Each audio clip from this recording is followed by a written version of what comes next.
Salut YouTube, joyeux Noël, joyeuse fête à vous.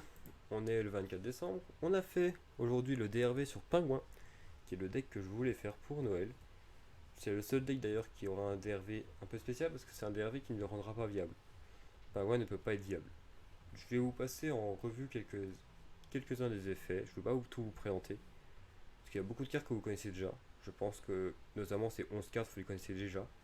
Juste pour vous dire qu'elles sont principalement là soit pour gérer le T2, enfin le T1, soit pour essayer de contrer des entraps parce que le deck est extrêmement. Tu as pas une entrap. On va commencer par parler un peu de tout ce qui est suite des combos. On va pas commencer par le starter. Pourquoi? Parce que ça fait 3 fois que je retourne la vidéo et que ça marche pas. Donc je préfère ne pas tout le temps faire la même chose. Et du coup, vous présenter d'une façon un peu différente en plus, parce que du coup c'est un DRV spécial Noël, donc faut pas faire tout dans la même chose. On va commencer par le No Pingouin, qui est genre une carte très intéressante. Elle reviendra à chaque tour. Pourquoi? Parce qu'une fois dans le cimetière, quand l'effet de pingouin va être activé, on va pouvoir la ramener sur le terrain. Et c'est qu'une fois par tour, donc certes il ne reviendra pas 36 fois par tour, mais il reviendra une fois tous les tours. En plus, il dit que si une carte devrait être envoyée à la main par un effet de pingouin, elle sera bannie à la place. Et bien entendu, vous vous doutez bien que Pingouin, et vous le savez bien, Pingouin renvoie beaucoup à la main. On va prendre l'exemple tout bête de Ninja, qui est une nouvelle carte. Elle renvoie 2 cartes magie piège à la main quand elle est remise face recto. Pour les jargons, si vous voulez plus d'explications, demandez-moi en commentaire, je vous ferai une vidéo pour tout ce qui est mot spécial de Yu-Gi-Oh! Donc quand on envoie 2 S juste avec lui, du coup ça ferait qu'on bannissait 2 magie piège, qui est très intéressant. Elle fait la même chose, mais elle renvoie 2, juste 2 monstres. Donc 2 monstres, ça veut dire qu'on bannirait 2 monstres à la place. Lui renvoie un monstre quand il est invoqué spécialement, et quand il est détruit par un effet de carte ou par combat, il renvoie une carte. Cette carte, elle dit qu'elle est équipable qu'à un monstre pingouin. Elle lui donne 800 attaques. Et quand il affiche des dégâts, on pourra retourner une carte de l'adversaire dans sa main. Si c'est un monstre d'ailleurs, en gros, ses effets seront annulés. C'est le nom de cette carte qui aura ses effets annulés. Donc, imaginons qu'on retourne un grand empereur. Grand empereur qui a pour effet en échange d'un sacrifice, invoquer 2 pingouins. Et du coup, peu importe l'empereur qu'il aura, même s'il a 3 empereurs en main et qu'il en utilise un autre, ses effets seront quand même annulés jusqu'à la fin du prochain tour. Ce qui est très fort. Le problème des pingouins, surtout du soldat, parce que pas du ninja, c'est qu'ils peuvent pas se remettre face verso. S'ils sont mis face recto, ils seront mis face recto fin. Ils peuvent pas être mis face verso. Cette carte, elle permet à la end phase, de remettre tous les monstres qu'on contrôle face verso. Et aussi, au moment où un monstre de l'adversaire sera invoqué normalement ou spécialement, on va pouvoir changer un monstre position de en défense face verso, en attaque face recto. Donc, on va pouvoir faire les effets des pingouins. Le champion, lui, quand un monstre va être posé, il va pouvoir s'invoquer spécialement. Et on va pouvoir aussi réduire son niveau de 1 ou 2. C'est un choix, ce n'est pas obligatoire. On va pouvoir aussi cibler un monstre en position de défense que l'on contrôle, le remettre en position de défense face recto. Ce qui est du coup très intéressant pour encore faire proc les effets des pingouins. On va jouer la Ice Barrier avec le Foolish Burial Ghoul parce qu'elle dit qu'on va pouvoir envoyer. Quand elle est dans le cimetière, on la bannit et on envoie un monstre haut de niveau 5 ou plus de notre deck à notre cimetière et on va pouvoir aller chercher depuis notre deck à notre main un monstre avec la même chose. Donc imaginons qu'on enlève le champion, on va pouvoir aller chercher un autre champion. Si on enlève un empereur, on va chercher un autre empereur. Du coup c'est 4 autres empereurs. Enfin 3 autres empereurs d'ailleurs. On va jouer aussi le jardin. Le jardin qui va permettre d'aller chercher une carte pingouin depuis notre deck à notre main. Et on va pouvoir aussi, en échange de la défausse d'une carte, réduire le niveau de 1 d'un monstre de notre main, ou sur le terrain. La terraforming va nous permettre d'aller chercher l'océan légendaire, qui lui, pour la même chose, va réduire le niveau de 1 des monstres hauts dans la main et sur le terrain. Le grand empereur avait le problème d'être niveau 5 et d'être un monstre qui demande un sacrifice et qui se sacrifie lui-même pour invoquer de pingouins, ce qui n'est pas fou. Mais avec ces cartes-là, il va pouvoir venir pour 0 sacrifice et invoquer 2, ce qui est écoute plus intéressant. On va passer à Extra Deck. Dans Extra Deck, pareil, on va commencer par la fin. Dans Extra Deck, on joue Lambda et Omega parce qu'on joue Gamma et Driver dans le side deck. On joue le package Access Code parce que c'est un package qui est très versatile et qu'on peut jouer à peu près partout. Et qu'on a de la place dans Extra Deck surtout. Au final, 5 cartes peuvent être très bien remplacées par d'autres cartes, c'est pas important. On joue le Mr. Void parce que c'est la Link Water qui est très intéressante, qui va permettre de recycler des cartes dans le cimetière, tout ça. On joue le Super Quant parce qu'on joue beaucoup de niveau 3, si ce n'est sur 21 monstres, on joue, même pas, on va parler sur 15 monstres, on joue 6, 9, on va jouer 9 cartes. Ça veut dire qu'il y a 6 cartes qui sont pas de niveau 3. Et du coup, elle dit que pour un matériel, elle va péter une carte. Mais du coup, si on les joue niveau 3, on les joue aussi niveau 2 avec l'océan légendaire. Donc on peut jouer Totally Awesome, qui va permettre de negate une carte et de la reposer sur son terrain. On joue Brionac qui va pouvoir, en échange d'un nombre de cartes spécifiques dans notre main, renvoyer le même nombre de cartes sur le terrain à la main. Elle qui va dire que quand un monstre synchro va être envoyé au cimetière, on va pouvoir détruire une carte sur le terrain. En la ciblant, bien entendu. Excusez-moi, non. Lorsqu'elle va être. Enfin, une fois par tour, on va pouvoir discard 1 pour cibler une carte sur le terrain et la détruire. Et si un monstre synchro part au cimetière, enfin depuis le terrain, on va pouvoir piocher une carte. Narval va permettre de negate une carte. Dragit permet de negate aussi une carte. Brunek permet de. Enfin, Trishula va nous permettre de bannir une carte dans la main, sur le terrain et dans le cimetière. Alors, son effet n'est pas en mode si on n'a pas tiré sur le terrain, on va pas pouvoir l'activer. En gros, c'est un effet qui va demander minimum 0 carte, maximum une carte. Pourquoi?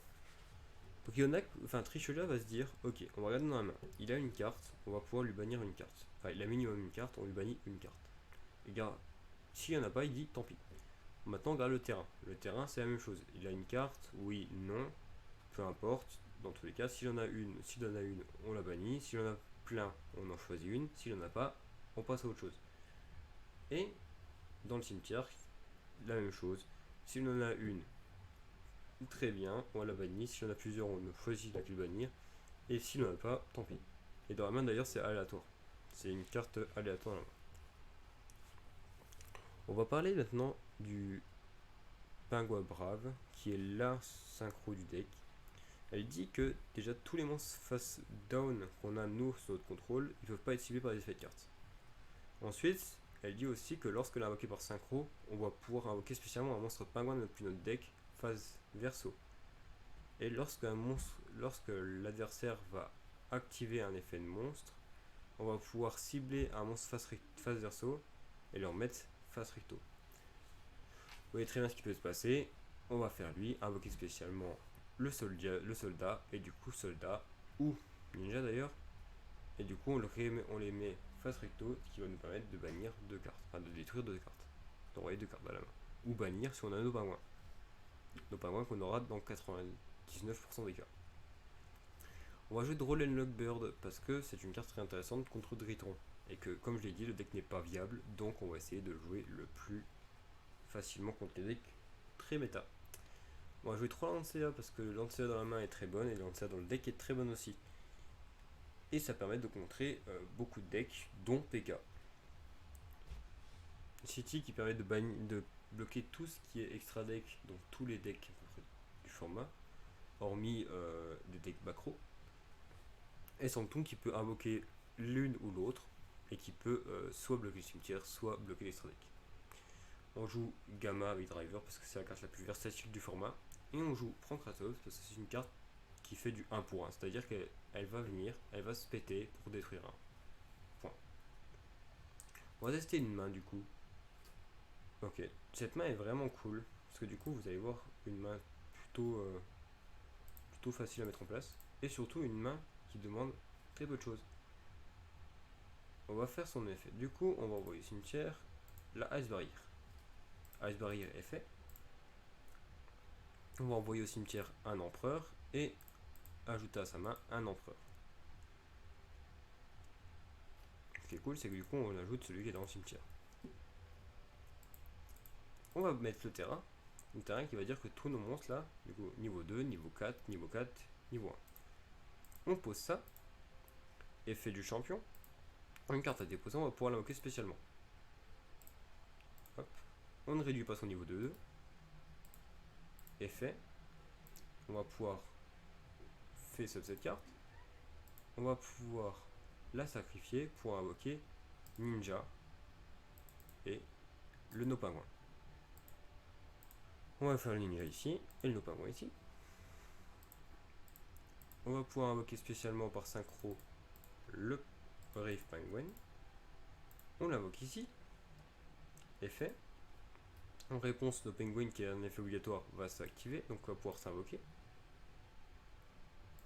Oula. Et on va récupérer le soldat pingouin. On le met ici. On va s'activer cette carte pour le mettre face down. Et hop, on a un terrain avec une carte de mu6, deux cartes non ciblables, une carte qui va FA8. Et du coup, on va pouvoir bannir 2 ici monstres et bannir 2 magie piège ici. On peut très bien autrement. Hop, on a le soldat pingouin. Malheureusement, on n'a aucune carte. Pas grave, on va faire cette carte. Fin de tour. C'est l'une des cartes, c'est une des mains où on peut brick. Mais on peut résister un tour. On peut essayer. Et ben voilà, c'est parfait. Hop, on passe là-dessus. On va ignorer les chaînes. Hop, on fait ça. On invoque ça. Donc on invoque ça, on va prendre lui et lui. Clac et clac. On invoque spécialement notre ami la synchro. Effet, l'effet va proc. Paf, il vient ici. Et lui, il invoque le soldat pingouin là-bas. Et en plus, on va pouvoir rajouter. Donc ça, généralement, on va peut-être le donner à lui. Pour qu'il ait un minimum d'attaque quand même. Et hop, voilà. Il y a un moment de choix. Là, on a une main qui n'est pas morte du tout. Et du coup, regardez, on va faire ça. On va ajouter un pingouin. Qu'est-ce qu'on va ajouter comme carte pingouin? On va ajouter ça à la main, c'est très fort. Hop, on va cibler un. On va cibler le grand empereur. On défausse ça. Et du coup, le grand empereur va pouvoir s'invoquer spécialement. Effet du grand empereur. On va pouvoir invoquer spécialement cette carte. Et cette carte. Si on est en T2, cette carte va pouvoir bannir une carte sur le terrain. Très intéressant. Hop, on va pouvoir faire effet de cette carte. Clac, clac, clac. Effet. Du coup, le no pingouin va aussi activer son effet. Il va venir ici. Et lui, on va pouvoir invoquer spécialement un soldat pingouin ici, par exemple. Et comme juste avant, on va pouvoir faire paf, paf. Et voilà, on a deux monstres à 2004. Et voilà, il y a plein de choses comme ça à faire. Le deck est vraiment très intéressant, mais le deck, le problème, c'est qu'il n'est pas viable. Et que pour jouer avec des potes, et pour jouer dans un tournoi fun, c'est rigolo, c'est bien. C'est même plutôt intéressant.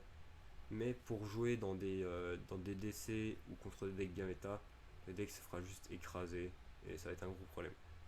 Le deck n'est pas viable et comme vous savez, j'aime faire les decks purs, donc peut-être qu'une version sans être pure serait peut-être mieux. Mais franchement, la version pure est très drôle à jouer. Je sais pas, je vous conseille pas de jouer le deck, hein, au contraire. Si vous voulez jouer le deck, jouez le deck. Mais vous allez vous faire écraser en tournoi. Si vous tombez sur un deck méta, vous allez vous faire écraser. Mais si vous jouez avec des potes, c'est un deck très très fort. En fait, il est à la limite entre méta et non méta, entre fun et méta. C'est-à-dire que si on est contre des decks full fun et qui sont pas orientés pour contrer la méta, qui sera juste beaucoup trop fort. Et si on joue avec un deck méta contre lui, il sera beaucoup trop nul. Le deck est vraiment cool quand même. Le deck pingouin est vraiment intéressant quand même. Il est vraiment marrant à jouer. J'aimerais bien avoir des pingouins contre crapauds. On va essayer de faire ça un jour. Et puis voilà. Je pense, j'ai prévu peut-être pas. Alors ça c'est un truc qui est dans ma tête et que j'ai pas encore parlé avec des gens, mais j'aimerais bien faire un tournoi un peu spécialisé fun et avec des thèmes genre là je dirais pingouin, bah bim on jouerait, il y en aurait qui joueraient pingouin, je dirais d'autres qui jouent comme ça. Et en gros faire des teams comme ça pourrait être assez marrant et assez intéressant. Dites-moi d'ailleurs dans les commentaires si vous voudriez voir un truc comme ça. Je sais que je parle pas beaucoup des commentaires, ni des likes, ni des abonnements. Euh, Dernièrement, j'ai eu des problèmes avec YouTube pour des réclamations sur des musiques qui n'étaient même pas réclamées parce que c'était des musiques qui venaient de jeux ou qui étaient libres de droit par League of Legends. Je me suis fait strike 3 vidéos d'affilée, c'était pas fou. Mais maintenant que j'ai vu comment marchait YouTube, j'ai plus aucune peine à vous dire les gars, venez vous abonner si vous êtes nouveau. Si vous n'êtes pas nouveau, mais restez, on est très bien. Et venez sur Twitch. Franchement, sur Twitch, on y est quasiment tous les jours. Euh, c'est vraiment une aventure intéressante. Et vraiment, j'aimerais que tout se passe bien. Si vous voulez liker, vous pouvez liker. Vous ne pouvez plus disliker, ce qui est pas très intelligent. Mais au moins, si vous aimez pas, dites-le en commentaire dans un commentaire constructif et structuré. Si c'est une critique constructive, je vais plus la lire que si c'est une critique pas constructive, genre oh, c'est nul. D'accord, mais pourquoi? Et s'il y a des choses à améliorer, dites-le moi d'ailleurs aussi. Je sais que mon son au début était un peu mauvais, mais j'aimais pas encore ça. Même avec ça, s'il y a un problème, dites-le moi parce que comme ça je pourrais régler et du coup vous passerez une meilleure vidéo. Et voilà. Merci d'avoir suivi la vidéo. C'était vraiment très intéressant à faire et le DRV a été très intéressant à faire aussi aujourd'hui. Et on se rejoint à un autre moment. A plus.